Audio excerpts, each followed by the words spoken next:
deputy peer. In fact, I was the first Ugandan to be appointed a peer in the House of Lords. I was brought up in Uganda. My family was expelled in 1972. We came to this country with nothing, and we have done extremely well. As an introduction, I'd like to say that I own 4 companies. 2 are insurance companies, and the other 2 are property companies. Now, I visited Uganda about 6 weeks ago. I was asked by the House of Lords to speak at a conference on war crimes because I care about humanitarian issues, and Kampala was the venue where I shared the platform with the Chief Prosecutor of International Criminal Court.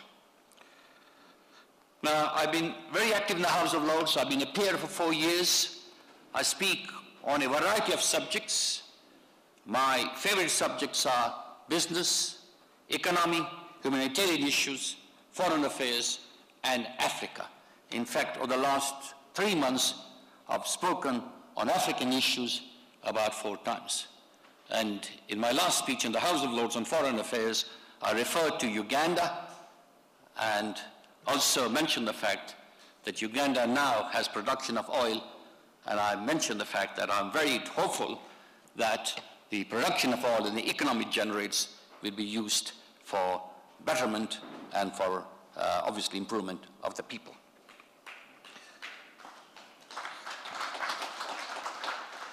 I also led the debate in the House of Lords on Commonwealth, and we had a number of speakers, some very, very distinguished people, and that debate I instigated the House of Lords following the meeting of Commonwealth which took place in Kampala.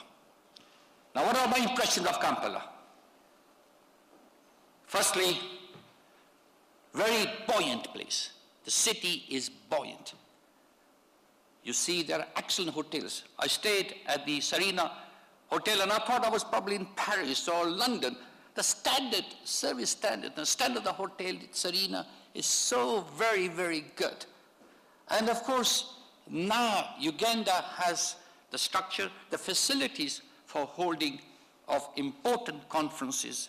The very fact that the Commonwealth Conference, and of course the conference which I spoke on war crimes, was held in Kampala, speaks a lot about the country. We had President Museveni, now has been in power for 26 years, Your Excellency, 26 years, and I can see peace and stability. When you walk in Kampala at night time, 2 o'clock in the morning, whatever, you feel safe. So I think I can assure people that there is security, there is safety, and there is prosperity. Now, I'm a businessman.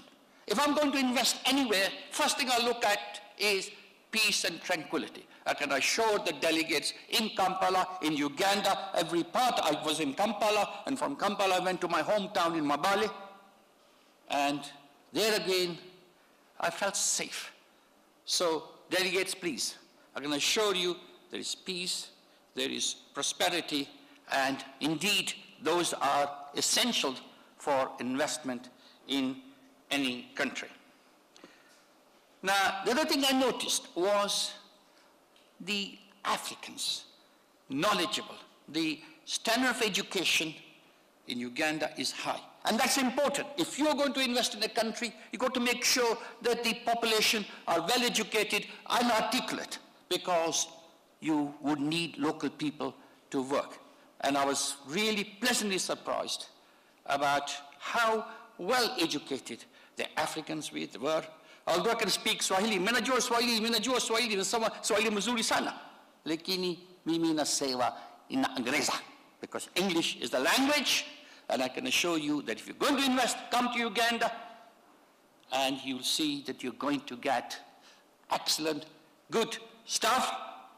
Now remember what Winston Churchill said. He said, Uganda is pearl of Africa. I can assure you that luster, that bright spark, the spark is there. It was there in 1906 when Winston Churchill visited Uganda. It is still there. And we still, in fact, the spark is brightening because we got peace and we got stability in that country. Now, if you look at Uganda, you have, Your Excellency, I'm relying on my information. If I'm wrong, please tell me. 50% is agriculture, very roughly. Agriculture, if you throw something in Uganda, some seeds, it will grow because the land is fertile. For all these problems, we have never had starvation in Uganda. Why? There is sun, there is fertile land, there is water. Now, agriculture, of course, is still the backbone, but I was so pleased that President Museveni is now transforming poverty eradication plan to national development plan. Am I right, Your Excellency? It's very important because indeed we need to move forward. If you look at India, India is no longer a third world country. India, I think, is now a first world country. So there are countries which are doing very well. And one thing also I noticed was that Uganda was not affected by this credit crunch. The world is in turmoil, as you know. And growth in Uganda, I believe, is around about 6%. Inflation has come down as well. Your Excellency, please correct me if I give the wrong figures. But our understanding is that inflation is over 4% and the growth is 6%. European countries are lucky if they get 0.5%, 1%. So the growth is there. Now, the other thing about Uganda was it did not rely on the IMF for support, which is unique. I think Uganda is a model, role model for others to follow.